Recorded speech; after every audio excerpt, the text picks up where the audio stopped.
আসসালামু আলাইকুম রহমতুল্লাহ আবরাকাত। আলহামদুলিল্লাহ ওয়াসসালাতু ওয়াসসালামু আলা রসুলিল্লাহ। যেখান থেকে যিনি শুনছেন ও দেখছেন প্রত্যেককে স্বাগত জানাই, রমজানুল মোবারকের শুভেচ্ছা জানাই। হযরত ওমর রাদিয়াল্লাহু তাআলা আনহু একবার রাসূল পাক সাল্লাল্লাহু আলাইহি ওয়াসাল্লামকে জিজ্ঞেস করেছিলেন, রোজার মৌলিক বৈশিষ্ট্য কী বা রোজার মূল বৈশিষ্ট্য কী? নবী সাল্লাল্লাহু আলাইহি ওয়াসাল্লাম বললেন, দেখো, হযরত মূসা আলাইহিস সালামের তাওরাত শরীফে রোজাকে বলা হয়েছে হাত, যার অর্থ পাপ ধ্বংস করা। অপরদিকে দাউদ আলাইহিস সালাতু ওয়াস সালামের জাবুর শরীফে রোজাকে বলা হয়েছে কোরবাত, যার অর্থ আল্লাহর নৈকট্য লাভ করা। হযরত ঈসা আলাইহিস সালামের ইনজিলে রোজাকে বলা হয়েছে তাব, যার অর্থ পবিত্র হওয়া। আর আমার উপর নাজিলকৃত কোরআনে রোজাকে বলা হয়েছে রমজান, এর অর্থ হচ্ছে জ্বালিয়ে পুড়িয়ে ভস্মীভূত করা। তার মানে বান্দা যেই পাপ করে বা বান্দার যে পাপ রয়েছে, রমজান দ্বারা সেটি ধ্বংস হয়ে যায়। আর রমজান শব্দের অর্থ হচ্ছে জ্বালিয়ে পুড়িয়ে ভস্মীভূত করা। যেমন শুকনো কাঠখণ্ডে আগুন লাগলে মুহূর্তে সেটি কয়লায় বা ছাইয়ে পরিণত হয়, তেমনি বান্দা যখন রোজা রাখে তখন তার যে পাপরাশি, আল্লাহর পাক রব্বুল আলমিনের দয়ায় সে পাপরাশি মুহূর্তে ধ্বংস হয়ে যায়, অর্থাৎ আল্লাহ পাক তাকে মাফ করে দেন। রাসূল আকরাম সাল্লাল্লাহু আলাইহি ওয়াসাল্লাম একটি হাদিসে বলেছেন, হযরত আবু মাসউদ আল গিফারি রাদিয়াল্লাহু তাআলা আনহুর থেকে বর্ণিত, তিনি বলেন, নবী সাল্লাল্লাহু আলাইহি ওয়াসাল্লাম বলেছেন, লাউ ইয়ালামুল ইবাদ মা ফি রমাদান লাতামান্নাত উম্মতি আন তাকুনা সানাতা কুল্লাহা রমাদান। فقال رجل من خزاعة يا نبي الله صلى الله عليه وسلم حدثنا، فقال صلى الله عليه وسلم إن الجنة تزين لرمضان من رأس الحول إلى الحول। হযরত আবু মাসউদ আল গিফারি রাদিয়াল্লাহু আনহু বলেন যে রাসূল পাক সাল্লাল্লাহু আলাইহি ওয়াসাল্লাম বলেছেন যে মানুষ যদি জানতো যে রমজানের মধ্যে কি গুরু রহস্য লুকায়িত আছে, কি ভেদ এর মধ্যে আল্লাহ রেখেছেন, এবং কত রহমত, বরকত, মাগফিরাত ও নাজাত, আল্লাহর নৈকট্য, কত সৌন্দর্য এর মধ্যে আল্লাহ পাক রব্বুল আলামিন লুকায়িত রেখেছেন, সে যদি বান্দারা জানতো, তাহলে নবী সাল্লাল্লাহু আলাইহি ওয়াসাল্লাম বলেন যে লাতামান্নাত উম্মতি, তাহলে আমার উম্মত এটা কামনা করত, আন তাকুনা সানাতা কুল্লাহা রমাদান, যেন এক মাস রোজা না হয়ে পুরো বছর রোজা হয়। তখন উপস্থিত একজন সাহাবী তিনি দাঁড়িয়ে প্রশ্ন করলেন, হাদিসে এভাবে এসছে, ফাকালা রাজুলুম মিন খুজাআ, তিনি ছিলেন খুজাআ গোত্রের। তিনি বললেন, ইয়া নবী আল্লাহ হাদ্দিসনা, হে আল্লাহর রাসূল, যে কি গুরু রহস্যের ইঙ্গিত আপনি দিলেন সে সম্পর্কে যদি একটু আমাদেরকে বলেন। তখন নবী সাল্লাল্লাহু আলাইহি ওয়াসাল্লাম বললেন যে সংক্ষেপে জেনে নাও, ইন্নাল জান্নাতু যায়্যিনু লিরমাদান মিন রাসিল হাউল ইলাল হাউল, যে শুধু রমজানের সম্মানে, রোজার সম্মানে জান্নাতকে এক বছর থেকে আর এক বছর পর্যন্ত সাজানো হয়। অর্থাৎ রমজান শেষ হওয়ার পর পূর্বের সাজ ফেলে নতুনভাবে পুরো 11 মাস সাজানো হয় রমজানের সম্মানার্থে। এইভাবে প্রতি বছর নতুন নতুন সাজে আল্লাহ রাব্বুল আলামিন জান্নাতকে সাজান। রমজান যারা পালন করবে, রোজাদার যারা, তাদের জান্নাতে থাকার জন্য, জান্নাতে তাদেরকে সুখ দেবার জন্য রমজান এবং রোজাদারের সম্মানে জান্নাতকে সাজানো হয়। অতএব বোঝা যাচ্ছে যে এখানেও একটি মৌলিক বিষয় ফুটে উঠল, সেটি হলো রমজানের এত তাৎপর্য, এত সৌন্দর্য, যে রোজাদাররা পরকালে গিয়ে যেখানে তারা বিশ্রাম নিবেন, যেখানে থাকবেন, সেই জান্নাতকে পুরো বছর ধরে সাজানো হয়। তাহলে এটি গুরুত্বপূর্ণ বিষয় যে রোজার মূল বৈশিষ্ট্য হচ্ছে পাপকে জ্বালিয়ে পুড়িয়ে ধ্বংস করে দেয়া। সেটি আল্লাহ রাসূল সাল্লাল্লাহু আলাইহি ওয়াসাল্লাম বলছেন যে অন্যান্য কিতাবেও রোজাকে বিভিন্ন অর্থে ব্যবহৃত হয়েছে। তাওরাতে বলা হয়েছে হাত মানে পাপ ধ্বংস করা, জাবুরে বলা হয়েছে কোরবাত মানে আল্লাহ নৈকট্য পাওয়া, ইনজিলে বলা হয়েছে তাব মানে পবিত্র হওয়া, আর পবিত্র কোরআনে বলা হয়েছে রমাদান মানে পাপ জ্বালিয়ে পুড়িয়ে ধ্বংস করে দেওয়া। সেই জন্য রোজা বিশেষ বৈশিষ্ট্যমণ্ডিত। রোজার কয়েকটি বৈশিষ্ট্য যদি আমরা লক্ষ্য করি, দেখা যাবে যে রোজা পালন দ্বারা তাকওয়া অবলম্বন করা যায়, তাকওয়া অর্জন করা যায়, মুত্তাকি হওয়া যায়। সেজন্য আল্লাহ পবিত্র কোরআনে বলছেন যে ইয়া আইয়ুহাল্লাযীনা আমানু কুতিবা আলাইকুমুস সিয়াম কামা কুতিবা আলাল্লাযীনা মিন ক্বাবলিকুম লাআল্লাকুম তাত্তাকুন। হে ঈমানদারগণ, তোমাদের উপরে রোজা ফরজ করা হয়েছে পূর্ববর্তী যুগেও বান্দাদের উপরে রোজা ফরজ করা হয়েছিল লাআল্লাকুম তাত্তাকুন, যাতে তোমরা মুত্তাকি হতে পারো। অতএব রোজার মূল যে একটা বৈশিষ্ট্য সেটি হচ্ছে মুত্তাকি হওয়া, মুত্তাকি বানায়। আর মুত্তাকি হওয়াটা খুবই গুরুত্বপূর্ণ। আল্লাহ পাক রব্বুল আলামিন পবিত্র কোরআনের শুরুর দিকেই বলেছেন, যালিকাল কিতাবু লা রাইবা ফীহি হুদাল লিল মুত্তাকিন, এই কিতাব মুত্তাকিনদের জন্য হেদায়েত স্বরূপ। তো মুত্তাকিন হওয়ার জন্য রমজান, আর মুত্তাকি হলে কোরআন দ্বারা হেদায়েত লাভ করা যাবে। সুবহানাল্লাহ। আর আল্লাহ রাব্বুল আলামিন অন্য একটি আয়াতে বলেছেন যে জান্নাত আল্লাহ পাক প্রস্তুত রেখেছেন লিল মুত্তাকিন, মুত্তাকিনদের জন্য।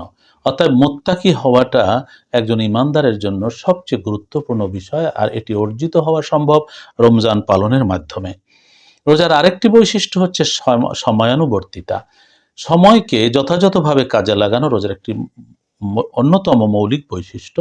কারণ সময় অনুযায়ী ইফতার করতে হয়, সময় অনুযায়ী সাহরি খেতে হয়। সমস্ত 24 ঘন্টার যে দিন, সেটাকে দিন রাত মিলে যে 24, সেটাকে পুরো একটা রুটিনে নিয়ে আসতে হয় রোজার মাসে। এই যে সময়ানুবর্তিতা, আমরা জানি যে সাফল্যের মূল চাবিকাঠি সময়ানুবর্তিতা।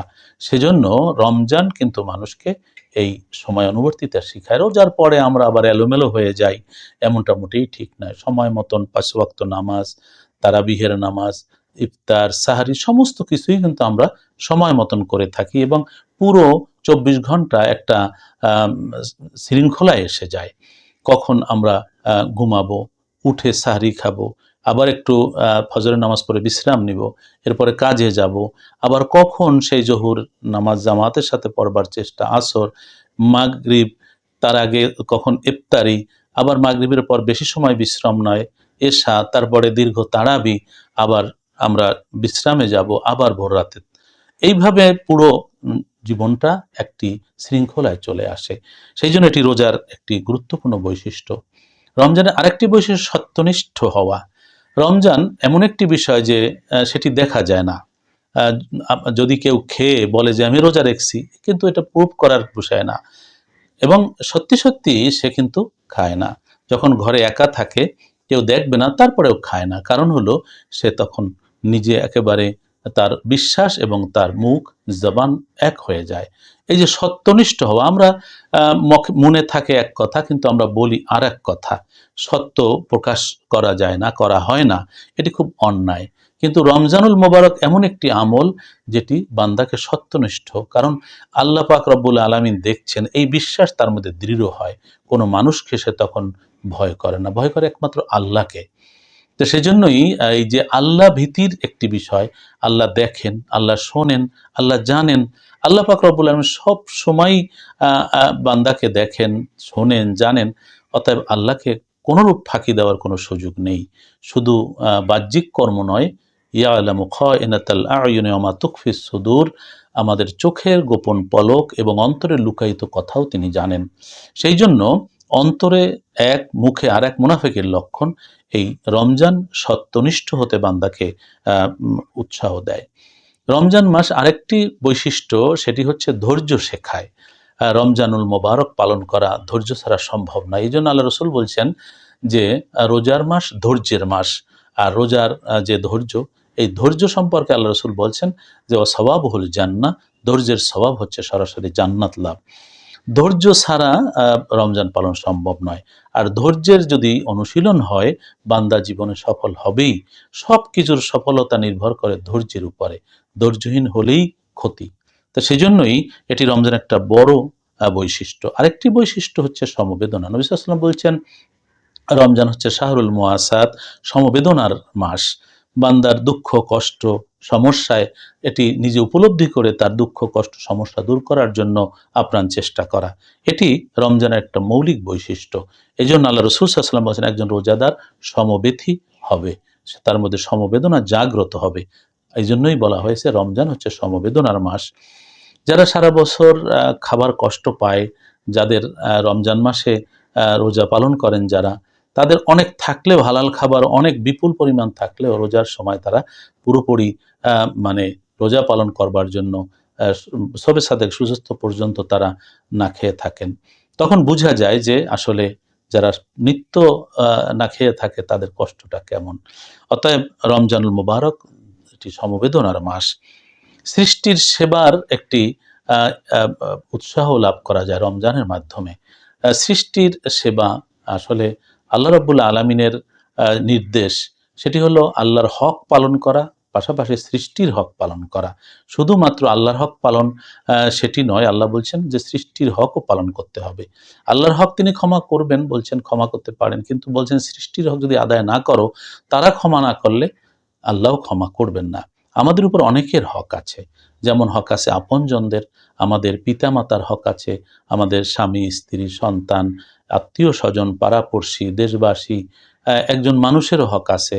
একই সাথে আমাদের পশু পাখি তৃণলতা, এই যে সৃষ্টি এবং এই যে প্রকৃতি, তারও হক আছে। অতএব একজন মানুষ এই জন্যই আশরাফুল মাখলুকাত যে সবার হক সে জানে এবং সেটি আদায় করে। আর রমজান এটির উপলব্ধি জাগ্রত করে। রমজান তাওয়াক্কুল করতে শেখায়, আল্লাহর উপর ভরসা, সেটি রমজানুল মুবারক বান্দাকে শেখায়। এই জন্য রমজান অত্যন্ত গুরুত্বপূর্ণ। রমজান বান্দাকে পবিত্র করে, ভিতর থেকে রূহকে পবিত্র করে, তার আত্মাকে পবিত্র করে, নফসকে পবিত্র করে, কারণ তার পবিত্র চিন্তা সর্বদা আল্লাহর অনুভূতি তার মধ্যে জাগ্রত থাকে। তো এইভাবে রমজানুল মুবারক বান্দাকে একজন প্রকৃত মুমিন হওয়ার যে বৈশিষ্ট্যগুলো, সেগুলো অর্জনে তাকে সহযোগিতা করে। আরও অনেক বৈশিষ্ট্য আছে, আমরা আরেকটি আলোচনায় সেটি উল্লেখ করব। তো রমজানের এই মৌলিক যে বৈশিষ্ট্যগুলো, সেগুলো আমাদের অর্জন করা অতীব প্রয়োজন। তাহলে রমজান আমাদের জীবনে হবে বাঙ্গময়, রমজানের মাধ্যমে আমরা হতে পারবো পুত পবিত্র। সেজন্য রাসূল পাক সাল্লাল্লাহু আলাইহি ওয়াসাল্লাম বলছেন যে রমজান কারোর জীবনে আসলো এবং রমজান শেষ হয়ে গেল, কিন্তু সে পাপ ক্ষমা করাতে পারল না, সে দুর্ভাগা। আমরা এমন দুর্ভাগায় পরিণত না হই।